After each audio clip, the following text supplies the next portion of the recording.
Ladies and gentlemen, what's going on? My name is Denonu, and in this video here, we're going to be talking about The Flash, Episode 4, Season 7.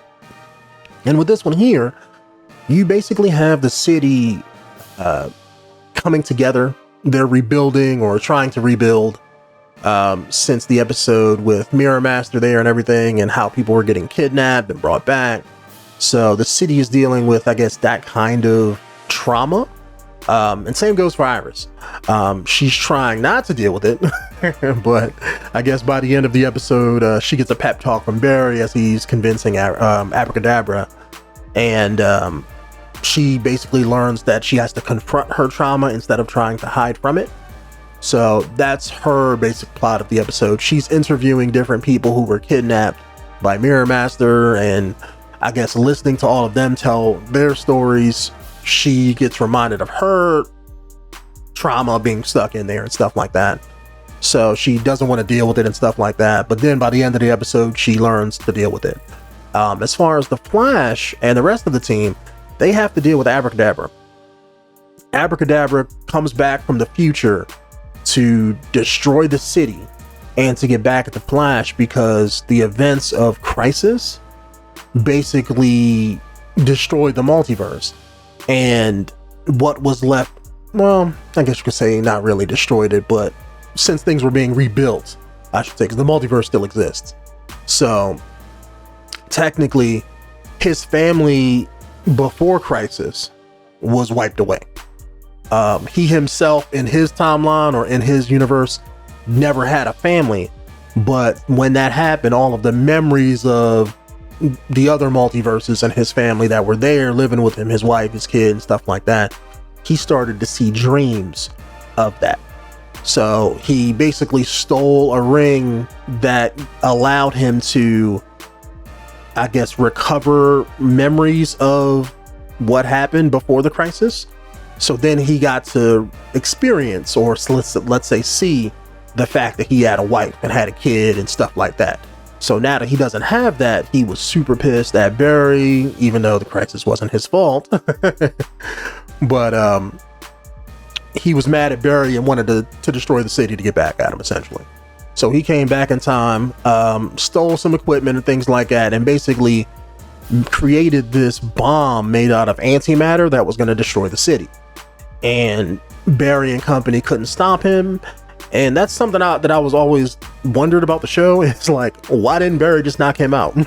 You know, Abracadabra doesn't have super speed powers, you know? So if Barry decided to just, if they knew where he was, Barry could just run there, knock him out, and then take the wand from him and let that be that. But then you got to solve the problem of the bomb. So maybe that's why they don't do that. But it always amazes me how, like, in the show, they never write Flash the way he's supposed to be written, because super speed solves a lot of problems, YouTube. Just saying. So anybody who, let's say, wasn't a speedster should not be an issue for Barry. Just throwing that out there. But what I did like about this, instead of just knocking him out, they had Barry, let's say, be the heart of the show and kind of talk him down, because like I mentioned before, even if they did get rid of him, Abracadabra, I should say, that you still had to deal with the bomb. And that's something that they didn't know how to deal with. It was futuristic technology. So they talked him down into diffusing, you know, the bomb and stuff like that. And I thought that was done very well. It shows that Barry is not only a hero with powers to attack people, but it shows that he has the hero mindset of, you know, being a hero, talking people down, doing the right thing, that kind of sort of thing. And that actually saved the day, you know, until this big She-Hulk looking character came down, gave Abracadabra the meanest right punch, and basically knocked him out the way Thanos did Iron Man in Infinity War. Killed him right there on the spot. And then I'm guessing it's the Strength Force Avatar. They didn't specifically mention that, but me knowing comic books, it's probably the Strength Avatar. So then she jumped on the Flash and bear hugged him and crushed all his bones up, and then kind of just dropped him on the ground. So they didn't really do a whole lot with that. You know, they didn't explain anything. It was just kind of just like, oh, okay, look, here's who this person is, and have them leave. So the biggest questions I had with that were, why is she attacking Abracadabra and the Flash? How did she even know where they were? You know, why? I mean, I'm assuming she was going after the Flash, you know, because of the forces, but why would she know to go after the Flash unless it's some kind of innate thing where you can sense the other users and stuff like that? Basically, this episode leaves you with a lot of questions in regarding that. Everything else was okay. You know, it wasn't nothing too bad. It wasn't nothing too sappy. I think the only other thing that they had in there was just that Barry feels guilty that Iris was in the mirror world for so long and that he didn't recognize that Iris was duplicated in time, because then if he did, he could have got her out sooner. But, you know, that's every season with the Flash. You know, it's kind of reminds me of Green Arrow, of him keeping secrets to himself and lying to his friends every season. Every season with the Flash is like, no, I gotta feel guilty over something and get a pep talk and feel better. You know, that's kind of how it goes. I'm used to it by now, so it wasn't too bad. Outside of that, you had Caitlin Snow and Killer Frost separating. Kind of weird. You know, leaves me with a lot of questions, because it's like, why didn't they do this before? You know? And how did they do this? Because throughout the episode, Caitlin was just getting a headache. And at the end of the episode, it was like, okay, bam, we're two different people now. So what kind of aspirin did you take? You know? Did that aspirin have some dark matter laced into it? Like what's going on? But I'm hoping they'll probably explain that in future episodes there. I'm not sure why they decided to do that. Usually they do something like this when they want to have an actor leave or something happen to him, put somebody in a coma, you know, all of that, you know, soap opera type stuff that they do.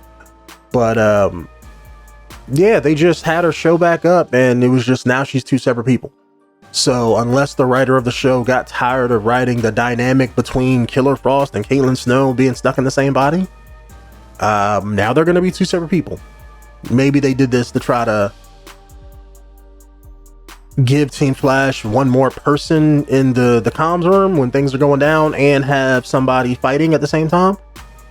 That's the only other reason I could think for them to do that, because usually when they're all fighting, it's just Chester in the control room talking to him on the mic. So maybe now, by them separating, instead of putting Iris back in that role, since I know a lot of people didn't like Iris being in that role, meaning the audience, they're gonna use Caitlin instead, and then have Frost be out in the field doing her thing along with Team Flash. So really interested to see if that goes anywhere. Maybe that's going to tie into a force later on. Maybe Caitlin has one of the other forces, and that's what's allowing her to separate. But who knows, YouTube? We all got to see it in the next coming episodes. But this episode was okay. It wasn't nothing groundbreaking. It wasn't nothing, you know, super interesting, at least to me. But it's okay. I think the biggest thing this set up was Abracadabra mentions that Barry is obsessed with the future. So I'm assuming he's gonna time travel either next season, or maybe he runs into the future at the end of this season, try to prevent something, you know, like we've seen him do before. But, you know, who knows? I'm hoping they set up something later, because Abracadabra in this episode, they could have him be, you know, not the main villain of the season, but let's say like the half season. But he was in and out in just this one episode. So he won't be coming back anytime soon, unless, you know, they write him back to life some kind of way. But I'm assuming his whole presence in this episode coming from the future was just the setup. Oh, Flash, you're obsessed with the future or some kind of way. So maybe they're gonna work that in later on down the line. So this is just the setup for that, but who knows? But anyways, YouTube, that's just my thoughts on episode 4 here. It was okay. It wasn't super good in my eyes, but it wasn't super bad like the last one where everything felt disjointed. This actually felt cohesive. So, you know, it was okay. But anyways, fellas, my name is Denonu. Let me get on out of here. Be safe out there, and I will see you guys in the next one. Later.